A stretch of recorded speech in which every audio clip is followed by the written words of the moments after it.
إلى المسجد الأقصى الذي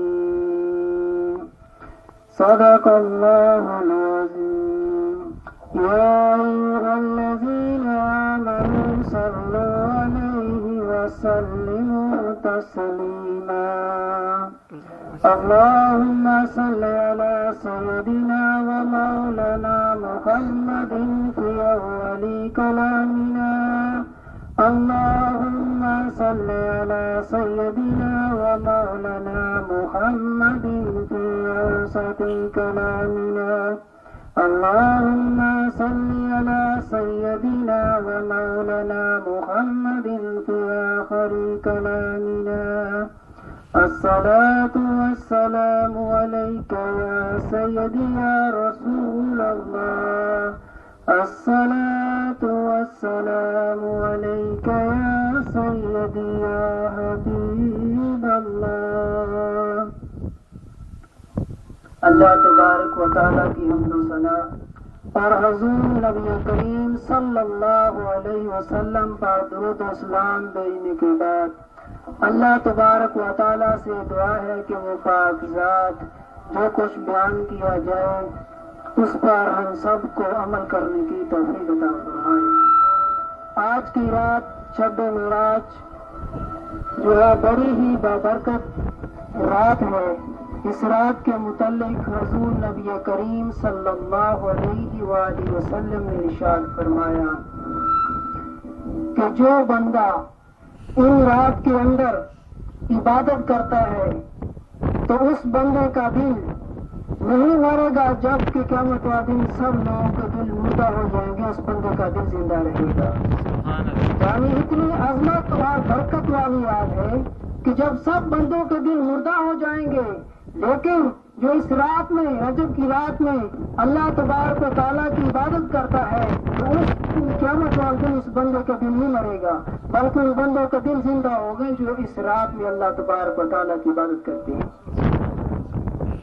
دوسری حدیث پاک میں آتا ہے کہ حضور نبی اکرم صلی اللہ علیہ وسلم نے ارشاد فرمایا کہ قیامت کے دن تمام لوگ بھوکے اور پیاسے ہوں گے سوائے ان لوگوں کے جو انبیاء کرام ہیں، جو وہ لوگ جو رجب، شعبان اور رمضان کے روزے رکھا کرتے تھے.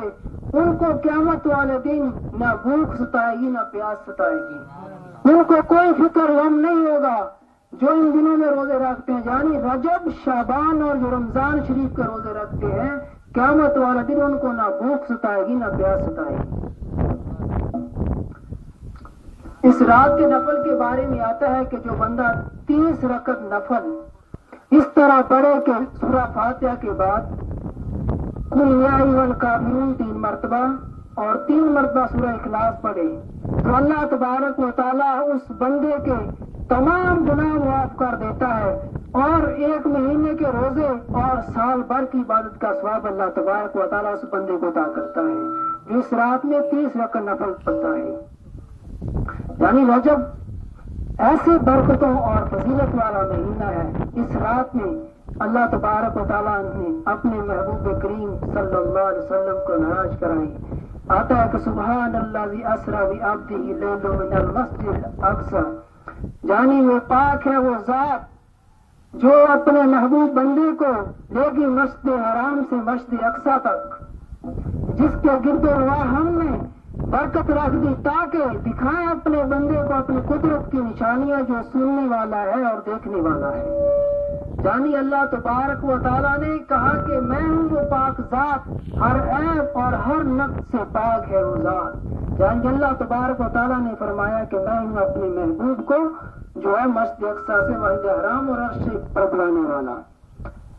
حدیث پاک میں آتا ہے کہ آپ امہ ہانی کے گھر آرام فرما رہے تھے تو جبرائیل امین تشریف لے آئے اور آ کر دیکھا تو آپ صلی اللہ علیہ وسلم کو بلانے اللہ کے حکم سے تو آپ آرام فرما رہے تھے، سو رہے تھے. تو آپ دیکھنے لگے اب میں جگاتا ہوں تو بےادبی ہوتی ہے. تو جبرائیل علیہ السلام نے آپ صلی اللہ علیہ وسلم کے پاؤں مبارک کو بوسہ دیا تو جس کی ٹھنڈک آپ کو محسوس ہوئی تو آپ بیدار ہوئے. اس کے بعد آپ نے وضو فرمایا، پھر آپ کو آب زمزم کے پاس لے گئے تو جبرائیل علیہ السلام نے آپ کا سینہ مبارک چاک کیا، اس میں سے ایک کشت جو جنت سے آیا تھا اس میں سے حکمت کے موتی بھرے ہوئے تھے، آپ صلی اللہ علیہ وسلم کے سینے میں وہ حکمت اور نور و معرفت الہی کا کشت تھا وہ ڈال دیا، اور جو سینہ مبارک تھا وہ بند کر دیا۔ کسی قسم کا نہ خون بہا، نہ آپ صلی اللہ علیہ وسلم کو کوئی تکلیف ہوئی۔ اس کے بعد پھر آپ مسجد اقصی کی طرف گئے، وہاں پہ تمام انبیاء علیہ السلام جو تھے وہ آپ صلی اللہ علیہ وسلم کا دیدار کرنے کے لیے جمع تھے۔ آپ صلی اللہ علیہ وسلم نے وہاں تمام انبیاء علیہ السلام کو 2 رکعت نماز پڑھائی۔ اس کے بعد پڑھانے کے بعد تمام انبیاء کرام نے اپنے اپنے حساب سے جتنے خطبے دیے، اور آپ صلی اللہ علیہ وسلم نے بھی وہ خطبہ دیا جو اللہ نے چاہا، صلی اللہ علیہ وسلم نے وہاں بیان کیا۔ اس کے بعد آپ پھر آسمان کی طرف گئے، جب آپ پہلے آسمان کی طرف گئے تو جو دربان تھا اس نے پوچھا کون؟ جبرائیل علیہ السلام نے کہا کہ محمد صلی اللہ علیہ وسلم آئے ہیں، کیا ان کو بلایا گیا ہے؟ تو آپ نے فرمایا ہاں ان کو بلایا گیا، دروازہ کھول دیا گیا۔ پہلے آسمان پہ حضرت آدم علیہ السلام سے ملاقات ہوئی، آپ نے بھی مرحبا کہا اور سلام کہا۔ اس کے بعد اس طرح چلتے چلتے دوسرے آسمان پر، تیسرے آسمان پر، اسی طرح پھر سدرۃ المنتہا تک، سبھی آسمان پر ابراہیم علیہ السلام سے ملاقات ہوئی۔ آپ نے نوح کو اسلام کا کہا گئے اچھے نبی اور نیک بیٹے، سلام ہے آپ پر۔ اس کے بعد جب سدرۃ المنتہا پر پہنچے تو جبرائیل علیہ السلام، آپ صلی اللہ علیہ وسلم نے فرمایا جبریل کو، جبریل چلو آگے چلیں، تو جبریل علیہ السلام نے کہ یا رسول اللہ میں آگے نہیں جا سکتا، میں آگے جاتا ہوں تو میرے پر جل جائیں گے، میں راکھ ہو جاؤں گا۔ تو آپ صلی اللہ علیہ وسلم نے پھر جو تھا سفر جو تھا اکیلے وہاں کیا۔ جب آپ آسمانوں پہ گئے تو اللہ تبارک و تعالیٰ کے پاس آپ گئے تو اللہ تبارک و تعالیٰ نے نبی کریم صلی اللہ علیہ وسلم سے پوچھا میرے محبوب میرے لیے کیا تحفہ لائے ہو؟ تو اللہ کے محبوب نے عرض کی کہ میں آپ کے لیے وہ تحفہ لایا ہوں جو آپ کے پاس بھی نہیں ہے۔ اللہ کے پاس ہر چیز موجود ہے، لیکن اللہ کے محبوب کہہ رہے ہیں کہ میں آپ کے پاس وہ چیز لایا ہوں جو تیرے پاس بھی نہیں ہے۔ وہ کیا چیز تھی؟ آپ صلی اللہ علیہ وسلم نے ارشاد فرمایا کہ میں آپ کے پاس عاجزی لے کر آیا ہوں، یعنی عاجزی اور انکساری جو ہے اللہ تبارک و تعالیٰ کے پاس نہیں ہے۔ جتنا بندہ عاجزی اور انکساری کرتا ہے اللہ تبارک و تعالیٰ اس بندے کو اتنی بلندی عطا کرتا ہے۔ اس کے بعد آپ صلی اللہ علیہ وسلم نے فرمایا کہ التحیات للہ والصلوات والطیبات، یعنی میری قربانی، میری مرنا جینا، عبادت نفلی جو بھی تو ساری تیرے لیے۔ اس کے بعد اللہ تبارک و تعالیٰ نے فرمایا کہ السلام علیک ایھا النبی ورحمۃ اللہ وبرکاتہ۔ اس کے بعد آپ نے فرمایا السلام علیکم ورحمۃ اللہ وبرکاتہ وبعد الصالحین، یعنی سلام ہو آپ کے نیک بندوں پر بھی۔ اس کے بعد آپ اللہ تبارک پاس گئے، حدیث میں آتا ہے وقاب قوسین، قرآن پاک میں آتا ہے کہ 2 کمانوں کا فاصلہ، اس سے بھی کم فاصلہ رہ گیا جو آپ صلی اللہ علیہ وسلم نے رب کا دیدار کیا۔ رب کا دیدار اس طرح کیا کہ نہ آنکھیں ٹکٹکا کے باندھ کے جانے ٹکٹکی لگا کے دیکھا، آنکھیں دھندلائی نہیں۔ آپ صلی اللہ علیہ وسلم کا دیدار، آپ صلی اللہ علیہ وسلم نے رب کا دیدار کیا۔ اس کے بعد آپ صلی اللہ علیہ وسلم کو 50 نمازیں عطا کی گئی۔ تو جب آپ واپس آئے تو موسیٰ علیہ السلام نے عرض کیا کہ آپ کیا تحفہ لے کے آئے ہیں؟ آپ نے کہا کہ اللہ تبارک و تعالیٰ نے مجھے 50 نمازیں دی ہیں۔ آپ نے فرمایا کہ اللہ کے پاس جائیں، جا کے کام کروائیں، آپ کی امت جو ہے اتنا بار نہیں اٹھا سکتی، نمازیں نہیں پڑھ سکتی، تو آپ گئے 5 10 کر کے کم ہوتی رہی۔ جب 5 رہ گئی تو موسیٰ علیہ السلام نے کہا ایک بار اور جائیں، لیکن آپ صلی اللہ علیہ وسلم نے فرمایا کہ اب مجھے جاتے ہوئے شرم آتی ہے، یعنی نمازیں جو 5 پڑھے گا اس کو 50 نمازوں کا ثواب عطا کیا جائے گا۔ نبی اکرم صلی اللہ علیہ وسلم نے ارشاد فرمایا کہ جو بندہ نماز کے تکبیر اولیٰ کے ساتھ شامل ہوتا ہے اللہ تبارک و تعالیٰ اس بندے کو حج اور عمرے کا ثواب عطا کرتا ہے۔ حدیث پاک میں آتا ہے جو بندہ 40 دن تکبیر اولیٰ کے ساتھ نماز ادا کرتا ہے اللہ تبارک و تعالیٰ اس کو 2 پروانے عطا کرتا ہے، ایک تو جہنم سے آزاد کر دیتا ہے، دوسرے نفاق سے بری کر دیتا ہے۔ یعنی جو بندہ 40 دن 5 وقت کی نماز جو ہے تکبیر اولیٰ کے ساتھ ادا کرتا ہے تو اللہ تبارک و تعالیٰ اس بندے کو 2 پروانے عطا کرتا ہے، ایک پروانہ جہنم سے آزادی کا اور دوسرا نفاق کا۔ یعنی کتنی بڑی دولت ہے، اور وہ بلا حساب و کتاب جنت میں داخل ہوگا۔ آپ صلی اللہ علیہ وسلم نے فرمایا کہ جس کو پتہ چل جائے کہ فجر اور عشاء کی نماز کا کتنا ثواب ہے یا کتنا عذاب ہے، اس سے چلا نہ جائے، لیکن وہ پیٹ کے بال گھسیٹتا ہوا مسجد میں آئے اگر اس کو پتہ چل گیا کہ اس کا عذاب اور سزا کتنی ہے۔ یعنی نماز کی بڑی فضیلت ہے۔ اور اس کے بعد جب آپ صلی اللہ علیہ وسلم کو مشاہدہ کرایا گیا دوزخ کا، تو آپ صلی اللہ علیہ وسلم آگے چلے تو کچھ آدمیوں کو دیکھا کہ جن کے ہونٹ اور زبانیں لوہے کی آگ کی کینچیاں تھی اسے کاٹی جا رہی تھی۔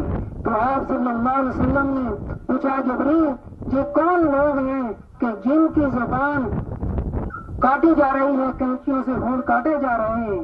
تو آپ جبریل علیہ السلام نے عرض کیا یا رسول اللہ جی آپ کے وہ امتی ہیں، آپ کے وہ امتی ہیں جو جھوٹ بولا کرتے تھے اپنے مالدار چودھریوں اور جو وڈیرے ہیں ان کو خوش کرنے کے لیے، جو ان کو جھوٹ بولا کرتے تھے، اور ایسے بازین ہیں جو لیڈر ہیں جو خود عمل نہیں کرتے تھے اور خود تو بد کردار تھے، گندے کردار کے مالک تھے، لیکن دوسروں کو نصیحتیں کیا کرتے تھے، اپنے نفس کا خیال نہیں کرتے تھے کہ ہم عمل کیوں نہیں کرتے، لیکن دوسروں کو وہ تعلیم دیتے تھے۔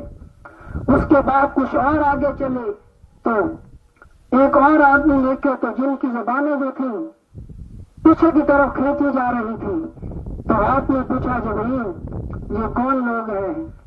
نبی علیہ السلام نے اس کے یا رسول اللہ جی وہ لوگ ہیں جو جھوٹی گواہی دیا کرتے تھے۔ آج کل تو 500 روپیہ 100 روپیہ دے کے انسان جھوٹی گواہی دے لیتا ہے، پولیس والے کو کہہ دو، بلکہ خود کھڑے ہوتے ہیں عدالتوں میں گواہی دینی تو پیسے میں گواہی دے دیتے ہیں۔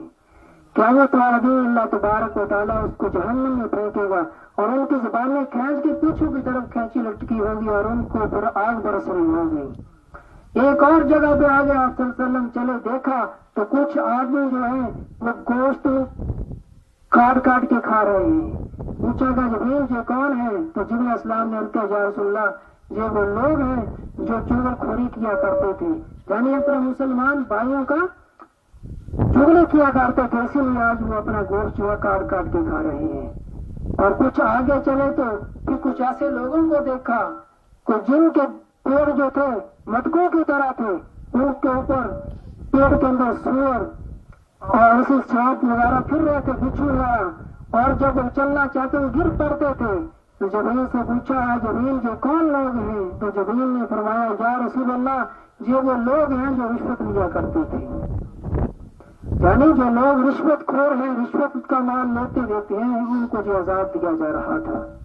کچھ اور آگے چلے تو کچھ لوگوں کا سر جو تھے پھوڑے جا رہے تھے، پتھر مار مار کے ان کے سر جو تھے 2 ٹکڑے ہو جاتے تھے اور پھر دیکھتے تھے پھر 2 ٹکڑے ہو کر دیے جاتے تھے۔ تو جبریل سے آپ صلی اللہ علیہ وسلم نے پوچھا یہ کون لوگ ہیں جن کا جو حال ہے؟ تو جبریل علیہ السلام نے اس کی یا رسول اللہ آپ کے امت کے وہ لوگ ہیں جو نماز میں غافل رہتے تھے، سوئے رہتے تھے، نماز نہیں پڑھا کرتے تھے، ان کا جو حشر کیا جا رہا ہے۔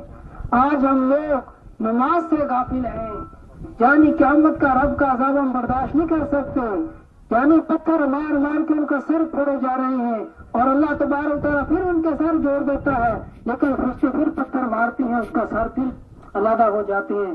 یہ قیامت تک ان کو عذاب دیا جائے گا، پھر قیامت آئے گی۔ یہ عذاب ان لوگوں کو ہوتا ہے جو نماز کی فکر نہیں کرتے، سوئے رہتے ہیں یا گپے لگاتے نماز کا ٹائم ضائع کر دیتے ہیں۔ حدیث پاک میں آتا ہے کہ جو بندہ جان بوجھ کر نماز قضا کرتا ہے اس کو 80 سال جہنم کا عذاب دیا جائے گا۔ ہم میں سے ہے کوئی جو اتنی طاقت رکھنے والا جہنم کا عذاب برداشت کر سکے؟ ہماری پتہ نہیں کتنی نمازیں چھوٹ جاتی ہیں، بیٹھ بیٹھے گپے لگا رہے ہیں، ڈرامے دیکھ رہے ہیں، فلمیں دیکھ رہے ہیں، نماز کا پتہ ہی نہیں کہ نماز پڑھنی بھی ہے کہ نہیں۔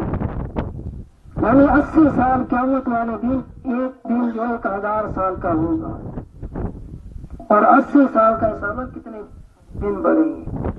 بندہ رب کا عذاب نہیں برداشت کر سکتا، اس سے بہتر ہے کہ بندہ رب سے صلح کر لے، جو رب نے احکام بتائے ہیں اس کے اوپر عمل کر لے۔ یہ عمل خود نہ خود نہیں ہوتا جب تک بندہ ان سے لوگوں کے پاس نہ بیٹھے جو عمل کرنے والے ہیں۔ خود نہ خود بندہ اللہ پہ نہیں سیکھ سکتا، کاریگر نہیں بن سکتا، اس کو کسی استاد کی ضرورت پڑتی ہے۔ لیکن رب کی رضا، رب کی معرفت، جو رب کا علم ہے، وہ معرفت الہی کا علم جو ہے، جو ان لوگوں کے پاس ہی ملا کرتا ہے جو اللہ والے ہوتے ہیں۔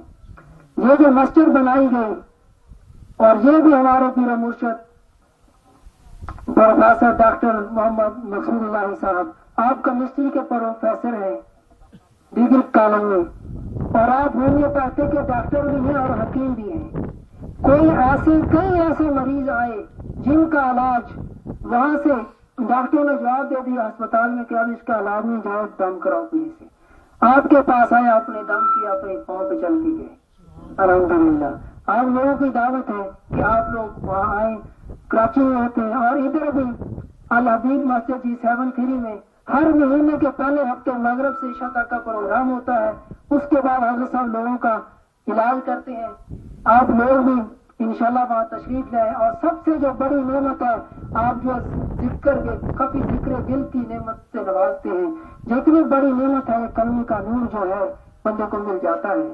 جو بندہ ذکر لا کے کر لیتا ہے اس بندے کا دل نہیں مرتا، بے شک وہ مرتا ہے۔ الشفا ہاسپٹل کتنا بڑا اسپتال ہے فوجیوں کا، وہ ایک حضرت صاحب کا مریض تھا، اس نے ذکر لیا تھا، کرتلا بیمار ہو گیا، اس کو وہاں داخل کرا دیا گیا تو وہاں مر گیا، وہ نکل گئی۔ جب سرجن لوگ تھا وہ دیکھنے لگا ٹوٹی لگا کے، نبض نہیں چل رہی، جب دل کے مقام پہ ٹوٹی لگائی دیکھا دل کر رہا تھا اللہ اللہ اللہ، وہ دیکھ کے حیران رہ گیا، اس کی آنکھوں سے آنسو آ گیا، یا اللہ یہ کیسی موت۔ یعنی جو بندہ اللہ والوں کے پاس بیٹھتا ہے، ان سے ذکر لے کے پوچھ کے کرتا ہے تو لوگوں کی موتیں اس طرح آتی ہیں۔ حضرت صاحب کا کئی کے ایسے مریض جو تھے ذکر لے کے کیا، محفل میں آتے تھے، کلمہ پڑھتے پڑھتے ان کی روح نکلی، کلمہ پڑھ رہا ہے، کوئی دوسری پڑھتا پڑھتا دنیا سے جا رہا ہے۔